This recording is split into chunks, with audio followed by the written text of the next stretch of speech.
saluda Janet Noltenius de Casa de la Cultura El Salvador en Washington, D.C. En este viernes en la tarde, que yo sé que en El Salvador están totalmente parados con el tráfico, tratando de llegar a sus casas, deseándoles mucha paciencia. Y deseándoles mucha paciencia porque nuestro invitado especial de esta noche es Luis Alvarenga, y vamos a hablar de su libro Rota, la música que la abrigaba. Ese libro lo vamos a discutir y lo vamos a platicar con un amigo que vive aquí en el área de Washington, D.C. Él es escritor, periodista, diplomático, abogado y que tiene su práctica de abogacía aquí en Washington, en el área de Washington, pero que está apoyando todos los procesos que necesitamos los salvadoreños en el exterior. Y es mi querido amigo Grego Pineda. Bienvenido, Grego. Gracias por estar con nosotros. Muchas gracias, Janet. A ti es un gusto esta noche conversar con Luis Alvarenga. Y bueno, estoy dispuesto a pasarla bien y espero que los que se estén conectando también ahondemos un poco más en la trayectoria de Luis Alvarenga. Gracias. Pues mira, para nuestro público, acuérdense que siempre les digo que somos una organización sin fines de lucro, 100% voluntaria, donde nuestra misión es educar, promover y celebrar las artes y la cultura de salvadoreños norteamericanos y ahora salvadoreños en el mundo, así como latinoamericanos. Donde haya cultura, literatura, historia, lingüística, ahí estaremos. Y qué placer tener ahora a Luis Alvarenga. Miren, él es salvadoreño de pura cepa. Es poeta, ensayista, doctor en filosofía y profesor universitario. Ahorita ha estado ahí en la UCA y por eso es que está trabado en el tráfico. Entre sus obras publicadas están Otras Guerras, que es un libro de poesía de 1990. El libro del sábado, otro libro de poesía del 2001. Dante, poesía, que fue editada en Soyapango, lo cual me parece en el 2010. El siervo perseguido, vida y obra de Roque Dalton. Decíamos, esto es una biografía muy interesante que le ha de haber tomado muchos años a Luis hacer. Roque Dalton, la radicalización de las vanguardias, es un ensayo. Hotel Central es también un libro de poesía y Las floridas arboledas del mar, poesía y también editada en Soyapango, El Salvador. Luis, qué maravilla tenerte con nosotros, aunque sea por nombre, ¿verdad? Pero quisiéramos oír algunas palabras tuyas y preguntarte cómo viene la creación de este libro tan interesante, Rota, la música que la abrigaba. Bueno, buenas noches, Janet, Grego. Es un placer estar con ustedes. Realmente para mí es un honor compartir este espacio tan importante de nuestra cultura, este nexo con la comunidad salvadoreña en todo el mundo. Bueno, es un libro, poemario que yo escribí a raíz del fallecimiento ya hace algunos años de una de mis hermanas. Fue una pérdida pues bastante significativa para mí. Y bueno, es un homenaje también a algo que era muy particular de mi hermana. Y es que ella amaba mucho la música. Y tenía una colección de discos y de cassettes. Bueno, ella vivió mucho tiempo en Estados Unidos, también se mantenía entre El Salvador y Estados Unidos, y yo creo que en ambos lugares tenía bastante de su música. Entonces, el título del libro tiene que ver con eso. ¿no? Cómo pues su pérdida significa para mí como la pérdida también de lo que esa música significaba con ella, ¿no? Entonces por ahí el título. Luego también, bueno, es un libro nutrido también de otras cosas, ¿no? De otras cosas, pero el motor fundamental es ese, ¿no? La memoria de mi hermano. No, yo sentí bastante la fuerza del amor tuyo por tu hermana. Hay dos poemas realmente muy impactantes, muy fuertes sobre ella. Y no sé si puedas leerlos tú porque estás en camino y lo pudiéramos leer más tarde si tú quieres. Pero fíjate que hablamos de música, pero ¿qué tipo de música le gustaba a tu hermana? ¿De qué estamos hablando? ¿Qué sonido? ¿Cuál era la música de la película de tu hermana? Ah, bueno, bastante variada, ¿no? Era bastante variada. Eh, Estoy pensando, por ejemplo,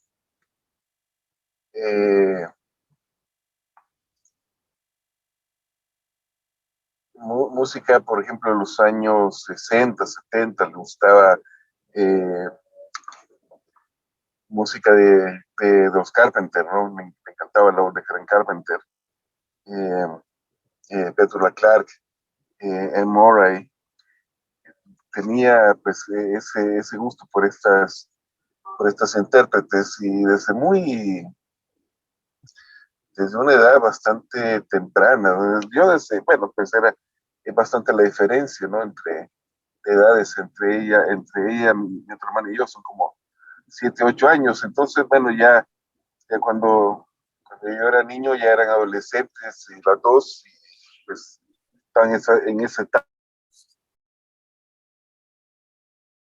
Bueno, etapa, ¿verdad? Que bien. ¿y en qué parte del Salvador crecieron? Luis, tú hablas de que ella vivió también aquí en Estados Pues, Unidos, pero ¿en dónde? padres. ¿Qué parte? Y bueno, en San Salvador, en San Salvador. Y sabes, una cosa que era bien característica Te perdimos, Luis. de ella, pues muy variada la música que ella escuchaba.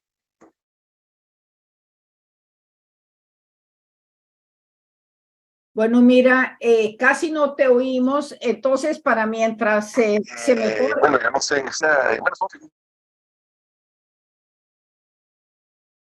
Se oye nada más por ratitos. Déjame leer uno de los poemas de tu hermana.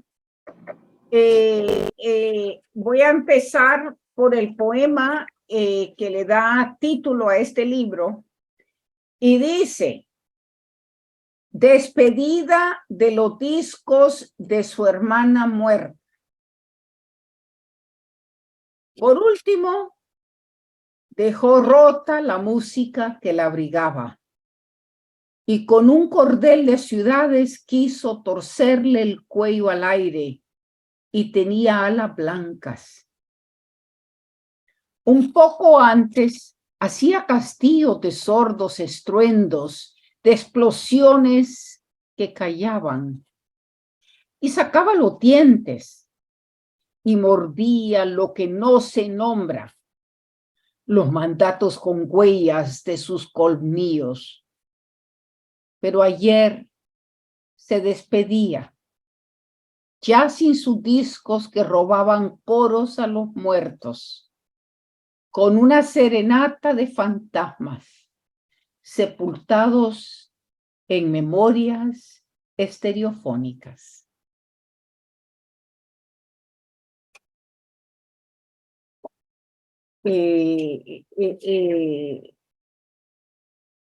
Tienes unas imágenes tan bellas, ¿verdad, Grego? Son unas imágenes fuertes de dolor, pero también de como agarrarse a la vida cuando tú dices, y sacaba los dientes y mordía lo que no se nombra, los mandatos con huellas de sus cogníos. Es decir, creo que en este poema tú demuestras que tu hermana era una mujer muy fuerte, una joven con una entereza, que hasta en la muerte robaban coros a los muertos, con una serenata de fantasmas sepultados en memorias estereofónicas. Luis, ¿estás ahí? Sí. Sí, sí, muy interesante las valoraciones de Annette. Efectivamente, sí, era una mujer muy, muy fuerte, mi hermana, ¿no? Muy, con mucha voluntad de vivir, enfrentando, bueno, diversas situaciones como pues enfrentamos a lo largo de la vida. Y la música para mí era, digo, tal como lo veo, para ella representaba una cosa vital, sumamente vital, una necesidad vital muy, muy grande, ¿verdad? Parte de ese aferrarse a la vida, ¿no? Entonces, cuando yo hablo de esos fantasmas, de esas memorias estereofónicas, también hablo, pues, de sus gustos musicales también, muy, muy particulares, porque, bueno, le gustaba la música de su época, de los 80, de su juventud, ¿verdad? Pero también música de décadas pasadas, ¿verdad? Por ejemplo, los Raiders, bueno, no sé, no me realmente ahorita con exactitud, ¿verdad? Pero sí le gustábamos. Música que, digamos, para una joven, digamos, que habrá sido adolescente en los 80, ya era música vieja, ¿verdad? Entonces era eso bien particular de ella. Era la música como una necesidad también, una forma también de celebrar. Bueno, fíjate que es interesante porque tanto la variedad de la música que le gustaba, también creo yo que tú la reflejas en el segundo poema que le dedicas, porque creo que hay la variedad misma. Dice, pintajarreo su cara. Escribo en el aire un poema largo como un sudario para envolver mis lágrimas y le suelto un borrón que quema los trazos de su sombra. Vacío, vacío, me colmas y le vomito en su cara lo que me robó en las plantas de los pies de mi hermana, despidiéndose del cielo en su barcarola de lata.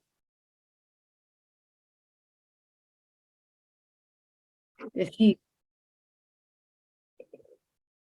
la muestras y te muestras en ese poema. Y le suelto un borrón que quema los trazos de su sombra. Y esa sombra sigue en ti y esa música sigue en ti. Sí, bueno, expresa para mí también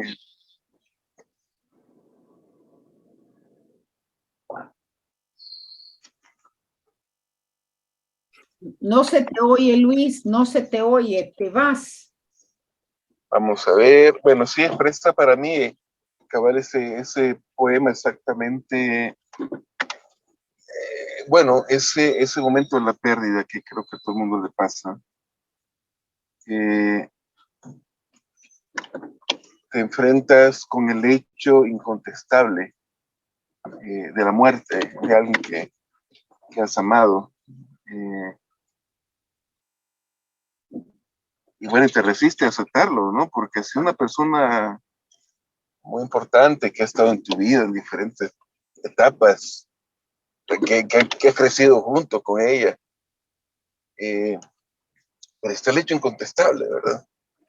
Eh, y quieres rebelarte contra la muerte, quisieras, no sé, sacudirla, interrogarle la cara, como digo, a la muerte, pero es imposible, ¿no? Contra ese hecho incontestable eh, no hay otra respuesta. El hecho es tan contundente. Y entonces, bueno, creo la práctica que tenemos, por ejemplo, en los entierros de acercarnos al féretro y verlos, que es como una forma también ya de soltar esta evidencia, ¿no? Te resistes a ello. Entonces, de eso habla este poema. No, y habla también del vacío que deja la gente que uno ama, ¿verdad? La furia contra la muerte, porque ¿por qué me la robó? Y a la vez el vacío que queda siempre en uno de esa persona que la estás sintiendo en tu corazón, en tu vida, siempre está ese vacío, ¿no?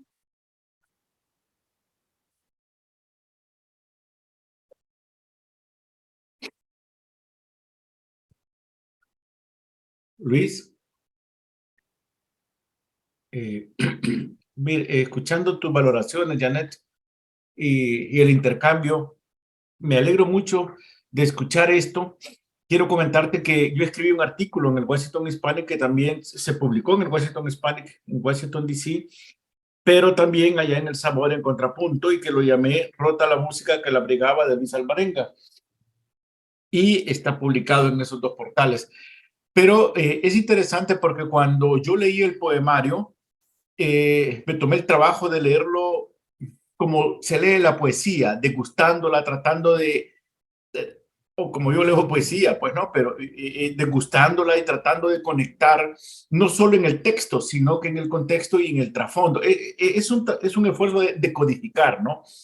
Y cuando leí el poemario de Luis Alvarenga, que tuvo la gentileza de hacérmelo llegar, yo ya conocía la obra de Luis Alvarenga porque hace muchos años yo leí su biografía de Roque Dalton y que me parece que es meritoria. Me parece que es una de las biografías de Roque Dalton muy serias y es de las primeras, pioneras, ¿no? Y lo hizo de una manera magistral. Pero cuando leí el poemario, yo le escribí a él y tuve el atrevimiento o confianza, si tú quieres, de decirle que a mí su poemario me parecía denso, que no es un defecto, ¿no? No es un defecto ni cosa por el estilo. Pero le dije que me parecía un poema denso, encriptado, y claro, yo lo justifiqué o me lo expliqué porque él es un filósofo. Y tú sabes, el que hace de la filosofía una profesión, un estilo de vida, siempre está cuestionándose, siempre está como un niño, ¿no? Que pregunta por qué, por qué, por qué, y es una cuestión interesante, pero a la vez fastidiosa. Porque en la vida no siempre vas a encontrar respuestas, ¿no? Es decir, en la vida a veces hay que vivir con un nivel de ignorancia, ¿no? Para hallarle curiosamente y contradictoriamente, para encontrarle sentido a la vida no es lógica. Pero yo le escribí a él que me parecía denso y lo volví a leer el poemario y traté de entender las cavilaciones filosóficas que había ahí. Yo no sabía que estaba orientado por su hermana. Yo sabía que había un tema de muerte, de vida, de vacío, de amor, de tener y soltar, pero pensé que era producto de la sensibilidad poética de un filósofo y más bien en el artículo yo dije de que era el bienvenido.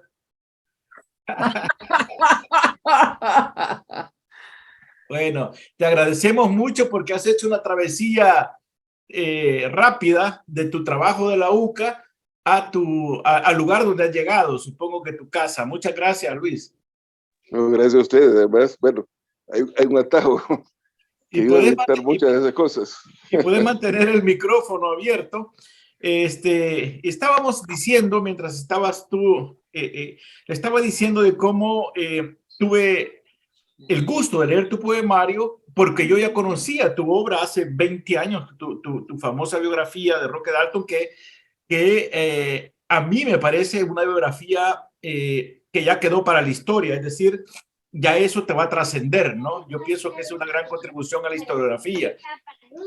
Y luego el poemario le estaba comentando al público y que está conectado, y a Janet, de que había parecido denso, pero porque yo no sabía estos detalles de que estaba inspirado y motivado por la trascendencia de tu hermana. Yo no sabía. Ahora, en este instante que lo sé, es la pieza que faltaba para cerrar el rompecabezas, ¿no? Porque yo veía en el texto, y te lo dije por mensajes en Facebook privados, había densidad de emociones, de contenido, y que se volvía, para mí, se volvía un poemario encriptado, ¿no? Y lo justifiqué porque tú eres un filósofo, entonces dije, bueno, él está complicado consigo mismo, ¿no? Él quiere expresar algo, pero él quiere expresar algo poéticamente, pero el filósofo no lo deja, el filósofo está cuestionando la redacción del poema, te lo dije y lo escribí, porque todo lo que pienso lo publico, es decir, yo soy un hombre público porque todo lo que pienso y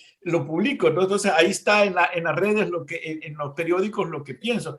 Y sí vi mucho mérito en tu poética, me parece una poética de un manejo magistral de la palabra, ¿verdad?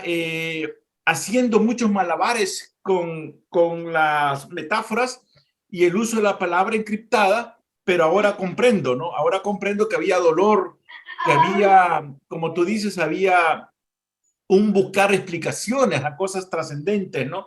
Entonces, creo que el poeta no se sintió libre porque el filósofo estuvo redactando lo que el poeta sentía. Y ahora que tú revelas que esto fue inspirado por tu hermano, me conmueve, ¿verdad? Y me alegra de haber tenido el privilegio, al igual que Janet, de haberlo leído, en mi caso 2 veces, ¿no? Y haber descubierto de que había esa gama intensa de emociones, ¿verdad? Te comparaba incluso con los textos de Derrida, ¿verdad? El filósofo francés, que es difícil de entenderlo, pero porque su contenido en sus planteamientos son bastante encriptados, ¿no? No por ánimo de ser difícil, es que es difícil la temática, y en este caso para ti era difícil encontrarte y dejar ir a tu hermana. No sé, estoy pensando en voz alta después de haber escuchado, pero ya que te tenemos en imagen, ese es el único aporte que quería hacer, ¿no? Bueno, bien, realmente muy interesante pues tu lectura, ¿verdad? Yo agradezco mucho la valoración que en su momento publicaste, ¿verdad? Las pláticas que tuvimos sobre esto. Y sí, bueno, realmente también ha sido una lucha como por expresar eso, ¿no? Por expresar ese lado tan personal. Y yo creo que eso es lo que hace la poesía difícil, ¿no? Claro, digamos que nace, que sea de un impulso, de una manera pues, espontánea, ¿verdad? Tiene su propio ritmo, creo yo, su propia lógica, sus propios cauces. Se da o no se da, ¿verdad? Pero también es difícil porque sobre todo cuando uno quiere ahondar en esos aspectos como muy, muy personales, ¿verdad? Abrir eso, ¿verdad? Alguien, creo que, no recuerdo quién hacía esta comparación, ¿verdad? El escritor, que es alguien que hace como una especie de, o el poeta, ¿verdad? Una especie de striptease, ¿verdad? Porque se revela ante gente conocida tal cual es, ¿verdad? Sin ropajes ni tantas cosas, y la poesía es bastante eso, ¿verdad? Es quizá algo como un tanto impúdico, ¿verdad? Pero bueno, es un ejercicio pues necesario. Es otra forma también de escritura, ¿verdad? Porque pues tú mencionabas el ensayo de Roque, ¿verdad? Son otros niveles. Claro, hay mucho de personal también, en un ensayo, ¿verdad? Uno no puede guardar como cierto rigor, a medida de lo posible, de lo que lo estético lo permita, como algún nivel de objetividad.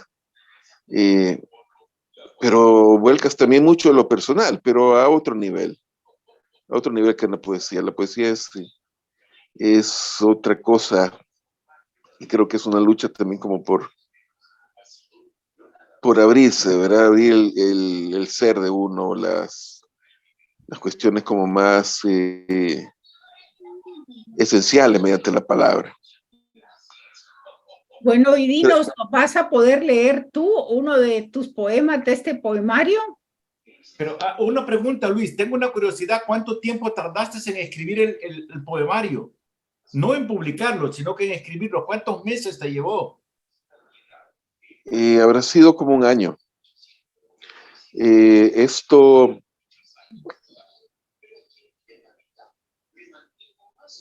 digamos, no sé, yo creo que hay como diversas formas de componer un poemario, ¿no? Hay ciertos libros que nacen, digamos, alrededor de de una idea o de un sentimiento o un motivo a partir del cual, pues, uno vertebra un poemario, ¿verdad? Y le da como cierta unidad que le viene como natural, ¿verdad? Por el tema y por ciertos sentimientos, ciertas cosas que se expresan.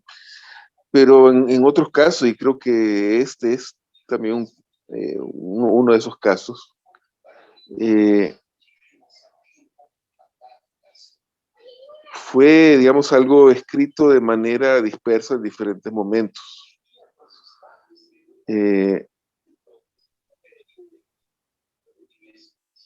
Porque, bueno, como verán, son distintas cosas que se tratan, distintas temáticas, pero quizás unidas por una determinada época de la existencia de uno, o como ciertas búsquedas también en común, ¿verdad? Que no obedecen, digamos, con una intención ya, pues, más premeditada, ¿verdad? Ya concebida. Y bueno, yo creo que las dos formas de componer un poemario tienen sus ventajas, ¿verdad? Y también, bueno, sus limitaciones. Entonces no creo que una sea superior a la otra, ¿verdad? Simplemente se te dan de una manera o de otra. Y este se dio de esa manera. Sí, Entonces sí. me habrá tomado como un año o un par de años estos textos que están dispersos anteriormente, ¿no? Entonces tratar de darles como una unidad, ¿verdad? Pensar ya en un sentido, en un ordenamiento. Ya todo eso me lleva como un par de años. Ok, sí. Me parece, bueno, ahora, si yo tuviera que escribir un artículo tuyo después de esta charla, yo concluiría que el poemario es el duelo tuyo por tu hermana. Así concluiría yo digamos, una nueva acercamiento a tu obra. Pero yo no sabía toda esa información, pero ahora percibo que es una manera de duelo y que viviste el duelo a través de una poética que contiene todas tus cavilaciones filosóficas, porque no lo puedes evitar, te lo dije en algún momento en un mensaje, uno no puede separarse, es decir, y yo tengo mucho respeto por la palabra escrita y me considero escritor y respeto mucho la palabra escrita, entonces es un estilo de vida. En tu caso eres un filósofo, entonces sí veía, y es algo meritorio, ¿no? Esa conjunción entre poética, inspiración, embellecimiento de la palabra, con las profundas cavilaciones del filósofo, en este caso de la vida, la muerte, la música que representa la presencia de tu hermana, ¿verdad? Así es que creo que voy a volver a leer tu poema, tu poética a partir de esta revelación que me parece interesante, más íntima. Ya adivinaba la profundidad, pero ahora ya lo sé. Es decir, con lo que dices, pues no son temas baladíes, no son temas superfluos, son temas profundos, ¿no? Así es que, bueno, me alegro que con Janet tuvo el tino, como siempre lo tiene, de abrir un espacio para que la comunidad latinoamericana en Washington DC te conociera, ¿no? Y tu poética. Y además tú tienes una presencia en la literatura y en el andamiaje cultural del Salvador. Y yo pienso que te lo ganaste con la biografía de Roque Dalton, pero sé que eres profesor, filósofo y que has hecho otros ensayos, has sido director de la edición de publicaciones, entonces tienes una trayectoria muy respetable, ¿verdad? En los cargos que tú has tenido son instituciones respetables que van más allá de cualquier gobierno, ¿no? Es decir, la reputación de la promoción cultural es reconocida por el producto que hace, ¿no? Es como Janet, ¿no? Es muy respetada en la zona.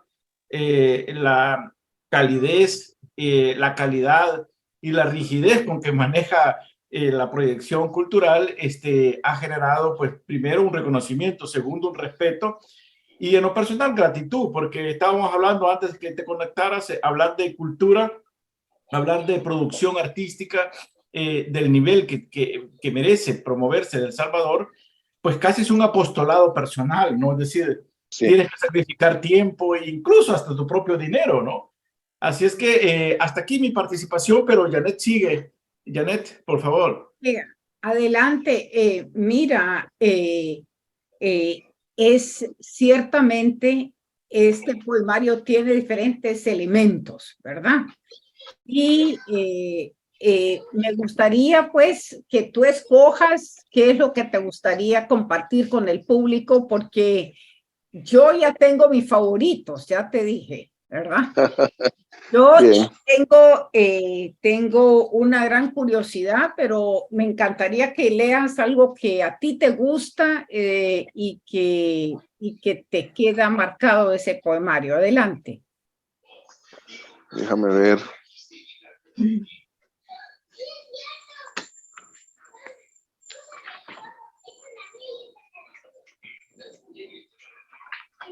Déjame ver, vamos a ver.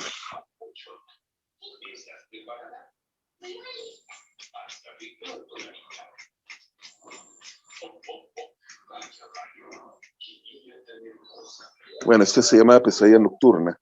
Ajá, ajá. La mirada se hace más oscura, la mirada. Más bien el negro del ojo lo ocupa todo. Te da miedo como miran los ojos ocupados por el negro, como ocupados por alas del cuerpo. Témeles, incansables cuando se cierran, y tras ellos hay un territorio de poblados minúsculos, ahorcamientos para usado en la tarde, visitaciones por detrás a la maestra que ronda el barrio, formando una anotación pequeña en la partitura que tu vicio ensaya con dedos poco acostumbrados a pulsar teclados de marfil y alas del diablo. Un clavecín suena y echa a andar la bicicleta solitaria, la rueda que le falta a tu cordura. En fin, lo que pagaría el demonio por asomarse a sus ojos. Bueno, Y vamos a ver un poco más por allá. me encanta la imagen de tanto el clavecín, pulsar, teclado de marfil y alas del diablo, ¿verdad? Eso fue resultado de un sueño. Es que hay algunos poemas que son resultados de sueños. Claro, claro. Y ese es uno.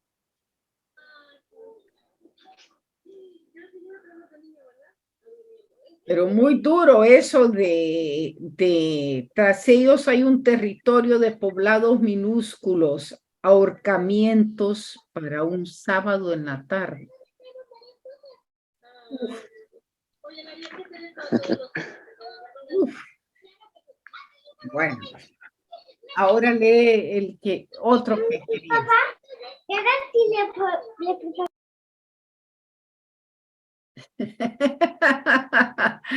Bueno, todos también, no es solo poesía, sino que el amor a la familia, ¿verdad? Y no lo habían visto en todo el día, entonces ahí está la niña. Y yo estoy con mis nietos perrunos aquí que me han dejado, mis dos Basset Hounds, y esta, que es la niña, está exigiendo atención, así que se vino acá, mira, a hacer compañía. Bueno, qué bien. Bueno, ya está de nuevo, ya está de nuevo. Dale. Veamos.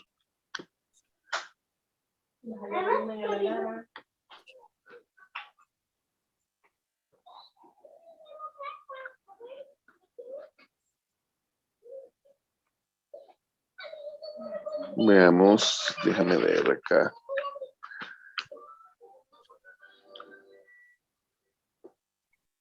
Película. Esto que pasa bajo mi piel no pasa. Le pasa a alguien más. Alguien que vive cuando un aparato lee un deseo y su binario mapa se hace carne intangible en la pantalla. Es el hijo de otro que desapareció, que fue secuestrado en un platillo volador. El cerebro es una flor injertada de olvidos que no son los míos. Hijo, se te llora callado en el cine, en esta vida que no puede estarme pasando.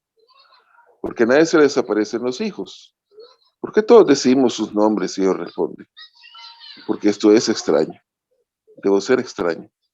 Una pústula en este planeta, un hongo que debe erradicarse, pero que solo tiene justificación porque pregunta por un hijo. Bueno, a ti te he entregado eso, ¿verdad? Los platillos voladores. Y es que, bueno, hay una cosa bien, que me ha fascinado siempre, y es bueno, algo que viene de mi niñez, ¿verdad? De mi juventud. Estaba muy de moda en los años 70, principios de los 80, mucho de toda la cuestión de los platillos voladores, ¿verdad? Había programas sobre este tema. Bueno, sigue siendo algo lo que se da en la televisión, ¿verdad? Pero creo que era un poco como un furor en los años 70. Y aquí aquí en El Salvador venía una revista mexicana que se llamaba Duda. Era muy interesante, muy entretenida, porque trataba esos temas, lo hacían en forma de cómics, ¿verdad? Temas como cuestiones paranormales, fantasmas, ovnis, bueno, un montón de cosas de ese tipo. Entonces bueno, eran historias muy interesantes, muy entretenidas, era más allá de que uno piensa que sean verdaderas o no, pero eran muy entretenidas. Y hablando de esta cuestión de las abducciones, de diferentes casos, supuestos casos de abducciones por ovnis, ¿verdad? Y alienígenas. Y a mí un poco, pues siempre me ha fascinado también ese mundo eh, de podemos llamar de la ciencia ficción o de la fantasía. Eh, bueno, no se me ha dado una narrativa en ciencia ficción, pero me parece que es una, una cuestión muy fascinante, ¿verdad? Así que bueno, sé que uno se ponga pues, en ese plano de fanático o de todas estas cosas, pero literalmente creo que tiene una cuestión muy interesante y poéticamente también es como una forma también de querer satisfacer, yo creo, una necesidad muy vieja, muy antigua del ser humano. La incertidumbre si estamos solos en el universo o si hay otras formas de vida, si son benéficas o si tienen muy malas intenciones, ¿verdad? Es un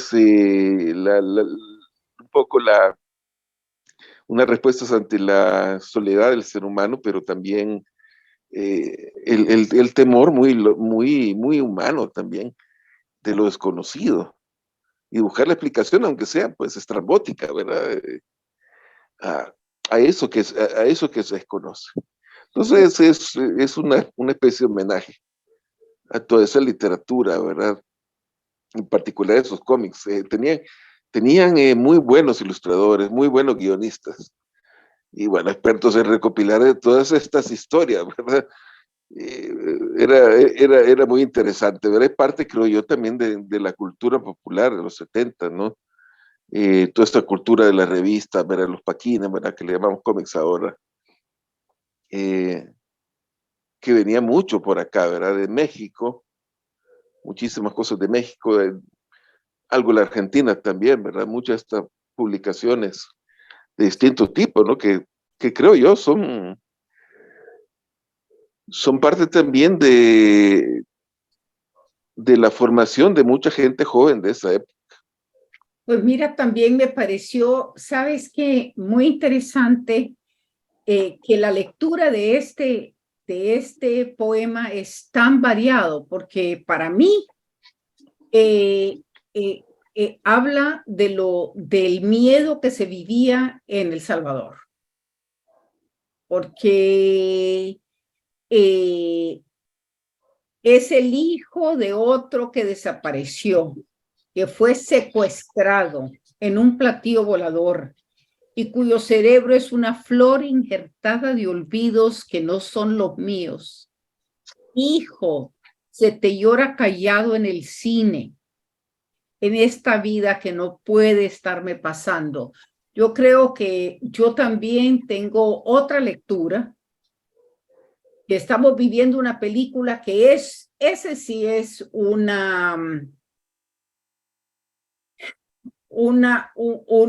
pesadilla, en el sentido de que esos hijos que desaparecen, que se los lleva alguien, que no regresa, que es una película que solo se llora a los hijos en silencio, porque no se puede decirle a los demás lo que está viviendo uno, porque los ponía en esos momentos en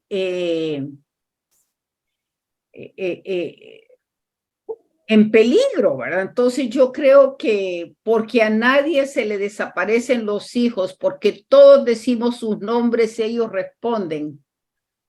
Es decir, son imágenes de lo vivido, de lo que ocurre y de lo que ocurrió. Entonces, hay muchas lecturas diferentes en este poema. Siento yo, Luis. Háblanos más de esa otra lectura que se le puede dar. Sí, bueno, yo creo que lo maravilloso de la poesía es que se puede leer de diversas maneras. Pero tiene una pluralidad de significados, más allá incluso de la intención del poeta, de lo que pudo, de lo que pudo haber querido decir y lo que realmente alcanza a decir, ¿verdad? Yo creo que también hay siempre una especie de insatisfacción permanente, ¿verdad? Porque no pude, dice uno, expresar mejor tal cosa, ¿verdad? Como que me quedé a medias o como que solo rocé un tema, un sentimiento. Y sí, yo creo que se le puede leer de ese lado también, que no es menos válido. ¿Verdad? Creo que también es eso, ¿verdad? Como una metáfora de las pérdidas, ¿verdad? Los duelos. De mucha gente que, cabal, como tú has dicho, no puede expresar esas cosas. Por diversos motivos, ¿no? Aquí, bueno, el personaje no puede expresar esas cosas porque tiene miedo que cree que está loco, ¿verdad? Que creen en ovni y esas cosas, pero bueno, también hay cuestiones mucho más maduras que la gente no puede expresar ese tipo de pérdidas. Y es una realidad cotidiana también, pienso yo, ¿verdad? En diversos escenarios, ¿verdad? Cómo pensar como sociedad, creo yo que eso es tremendo, ¿verdad? No lograr procesar también todas esas cosas, ¿verdad? Históricamente, pues nuestra sociedad salvadoreña carga con esas pérdidas y no las o no las ha podido expresar muchas veces, ¿verdad? Creo que ha habido poco a poco como ciertas formas de recuperar la memoria histórica, ¿verdad? De preguntar por las razones de esas pérdidas, pero ese es algo muy difícil, ¿verdad? Una sociedad como la nuestra que ha pasado por guerras, por conflictos, eh, abordar esos temas que tiene como anudados en la garganta, ¿verdad? O en el corazón es muy difícil. Y de alguna manera, pues yo creo que el que socialmente no se puedan expresar todas esas pérdidas de tantas décadas incluso, bueno, crea un malestar, ¿verdad? Social, cultural incluso. Sí, a mí me gustó sinceramente esta estrofa, dice, porque esto es extraño.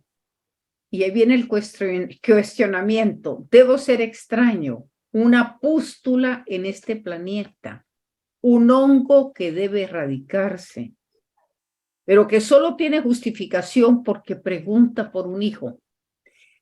Todas estas imágenes de pústula, de un hongo que debe erradicarse, el dolor que sale de la podredumbre, ¿me entiendes? De lo muerto. Bueno, es un gran poema para mí, que como bien dices, puede ser leído de diferentes maneras. Ahora, hay otros poemas, tienes aquí una serie de poemas de nadie, Oda a los nadies, y otros poemas de nadie, nadie más. Es decir, es toda una variedad de forma y también de contenido. ¿Tienes alguno que nos quieras leer? Déjame ver.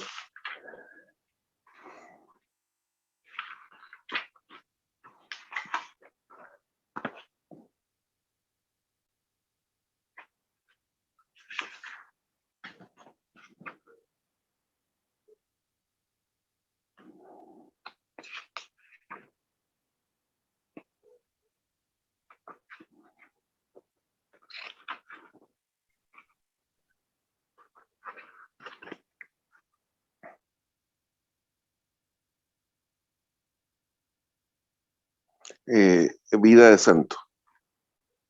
Amaneciste en esa penumbra. Tu virtud es mordida por una tribu de deseos que forman columnas de dientes y exhalan un hálito de antiguos mares, rebosantes de cadáveres. ¿Cómo te metiste en esto? ¿No lo sabes o no quieres saberlo? Porque llevaría a rebobinar la película hasta el momento en que la meditación ociosa condujo a inventar vicios de seda. ¿Cómo te metiste en esa gruta donde la longitud extrae oscuros que hieren tus ojos? Es mejor la virtud de ojos cerrados y cadencias y ondulaciones en el oscuro del blanco fantasma que morirá aprisionado. Se le conducirá a un olvido eterno entre minucias. Oh, pero cómo brilla la gema de estos himnos, mientras el brazo ejecutor ora y labora ciegamente, encerrado en su leyenda, corriendo en círculos mientras oye la melodía de sus lindos crímenes, soñados a través de pesadillas. Pero debe ahorcarse.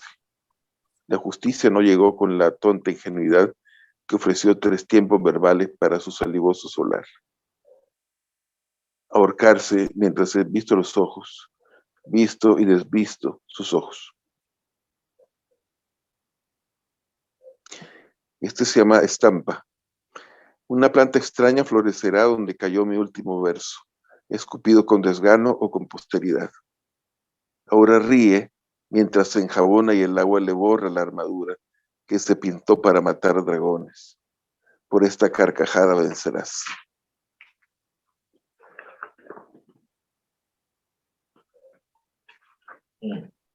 Es tan interesante porque esas dos me hace pensar también en estampa y vida de santo en tantas estampitas de San Jorge matando el dragón, ¿verdad? Y en ese poema de estampa hay mucho de eso también, ¿sabes? No lo he pensado así, pero puede ser. Ajá. Bueno.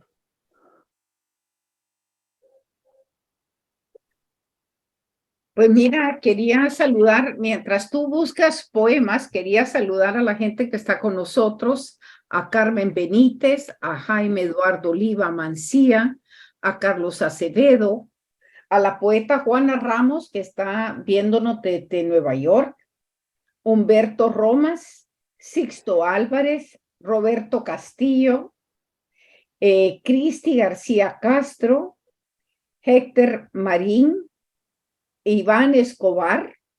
Bueno, Carlos Parada Ayala es un poeta del área de Washington, D.C., que ha estado bastante en El Salvador.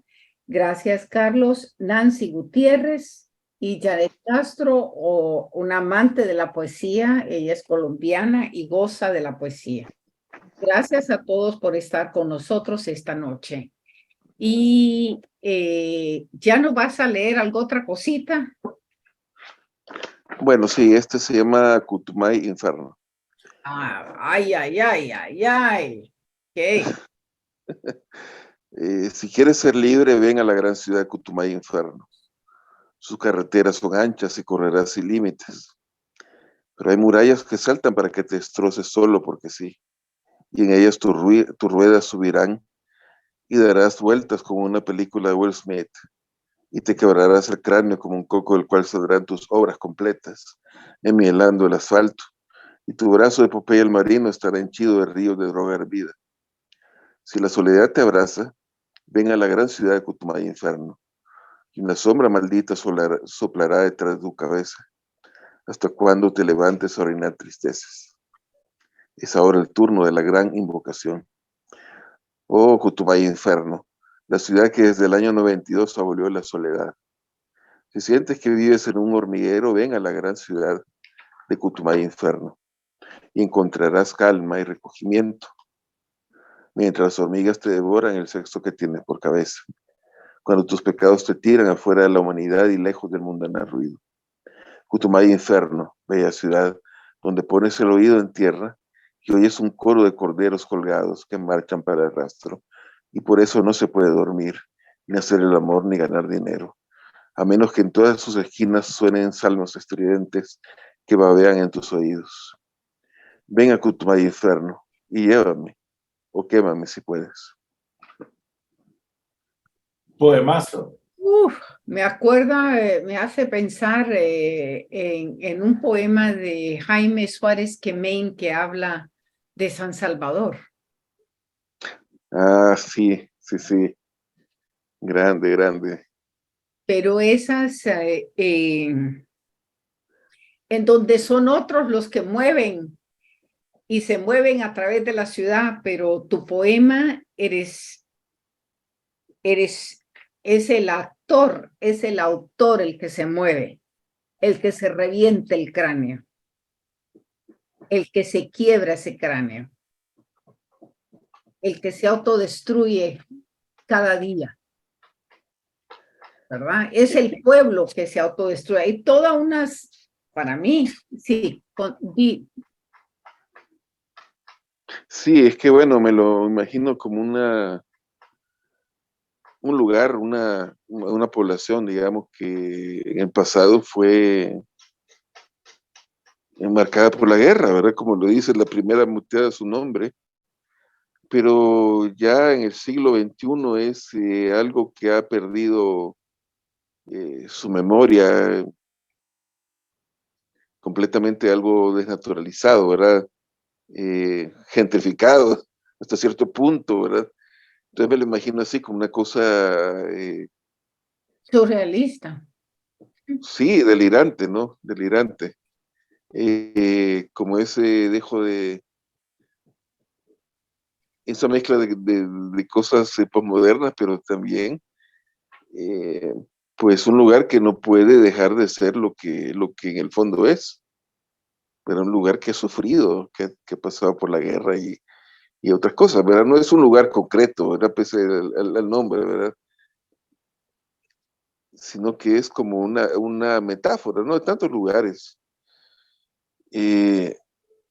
En el país que han sufrido realmente esa transformación, ¿verdad? Sobre todo lugares del interior, ¿verdad? Lugares de provincia, que pues, bueno, por el mismo peso de la historia han adoptado esa modernidad o posmodernidad, si quieres, ¿verdad? Pero de una forma brutal, deshumanizadora. Claro, Se de tal, siente como distópico.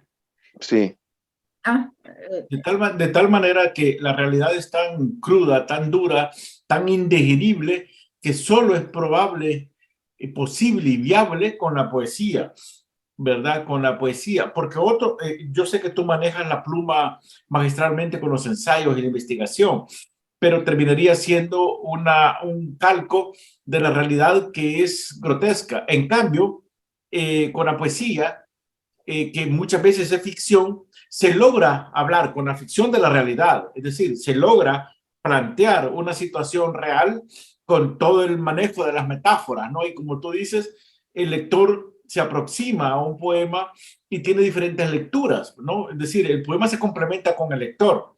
Y por eso Janet hace una muy buena aproximación a tu poesía, que me parece a mí válida, legítima, y como tú dices, ¿verdad? Muchas veces las lecturas de los lectores supera o va más allá o contrario incluso a la intencionalidad del escritor, ¿no? Entonces, esa es la maravilla del poema, ¿no? El que tú dices una realidad con el manejo metafórico o incluso, como dice Janet, hasta surrealista, ¿no? Pero en realidad te está refiriendo a una verdad concreta. Ya por ahí Vargas Llosa decía, ¿no?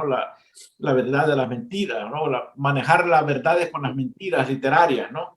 Pero todo el mundo sabe que son verdad, porque es la única manera de tratar las realidades de esa manera. De lo contrario, serían indigeribles o lo que es peor, tóxicas para sí. la psique, ¿no? Entonces, yo estoy muy contento de haber encontrado tu poética. Como te dije, yo ya te reconocía y te respetaba mucho por tu aporte enorme y valioso al poeta mítico Roque Dalton. Y bueno, y ahora con tu poética, que a mí me sigue pareciendo encriptada, pero precisamente porque hay mucho contenido, ¿no? Hay demasiado contenido, ¿no? Y la poesía permite eso, si no sería un cuento, pues, ¿no? Entonces permites hacer eso. Así que yo te agradezco y agradezco a Janet que me ha permitido estar aquí contigo y ser parte de este acercamiento. bueno, quería asimismo decirte que una de las cosas que me ha fascinado de Cutumay Infierno es cómo has logrado capturar cómo el salvadoreño incorpora lo foráneo. Las películas externas, el Will Smith, el Popeye, ya son simbologías internalizadas, ¿sabes? Porque ha habido la colonización de la mente, de la imagen. Y entonces, cuando hablamos de todas los discos y de qué es lo que puede ser la música de nuestra película salvadoreña, ya no puede ser ni una ranchera, ni una cumbia, ni un bolero. ¿Entiendes? Ajá. Yo creo que has mostrado en esta poesía en particular cómo los ríos nuestros vienen en inglés. Sí, bueno, es, creo yo, muy, muy interesante esa reflexión, ¿no? Y creo que alude a algo que un poeta brasileño de la vanguardia de los años 20, no recuerdo, estoy seguro si fue Haroldo de Castro, pero no, creo que no recuerdo exactamente el nombre. Estos poetas surrealistas de brasileños, eh, que él hablaba de que, bueno,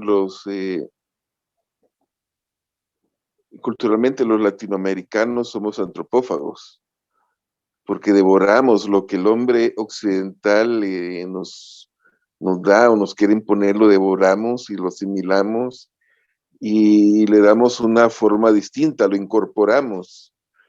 nuestra manera de ser, ¿verdad? Ya le damos otro carácter. Y no simplemente no, imitamos, pero incluso en las imitaciones me pongo a pensar, bueno, acá ya casi no sé, creo que ya no sea eso, pero recuerdo en los 80, 70, 80, cómo salían artistas locales, ¿verdad? Tipo, no son referencia exacta, ¿verdad? Pero el Cantinflas salvadoreño, el Elvis salvadoreño, el no sé quién salvadoreño, ¿verdad? Pero ya esa imitación tenía mucho de lo de aquí, ¿verdad? Entonces, ¿cómo al imitar o al hacer esta antropofagia, esas cosas foráneas, también se revela un carácter bien propio, ¿verdad? Así es. Irónicamente, ¿verdad? Porque, bueno, también, no sé, hay gente que, y creo que es una cuestión legítima hasta cierto punto,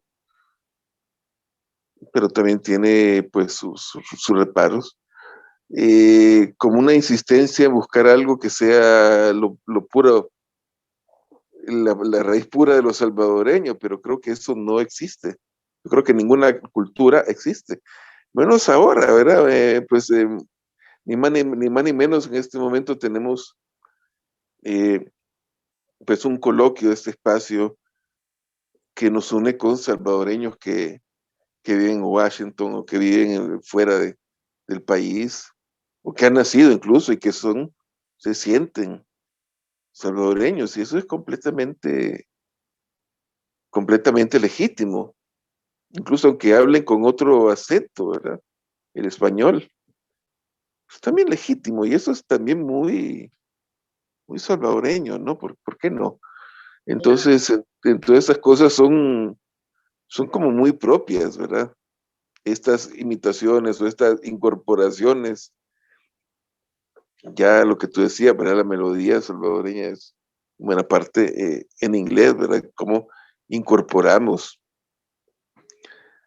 todas estas cosas a la vida diaria, ¿verdad? La propia bayuncada salvadoreña se nutre de todas esas cosas, ¿no? Claro. Bueno, mira, fíjate que yo pudiera seguir hablando contigo porque ha sido una noche extraordinaria, no solamente de tenerte con nosotros, pero de gozar tu poesía, de masticarla juntos, de sentirla.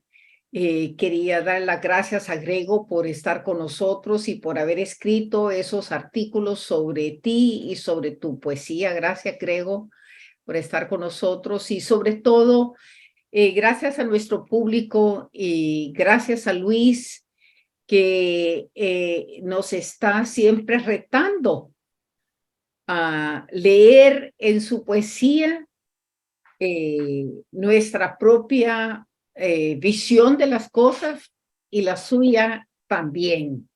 Y agradecerle esta noche por darnos ese tiempo y desearte que seas tú, Luis, el que dé las últimas palabras de despedida esta noche. Adelante.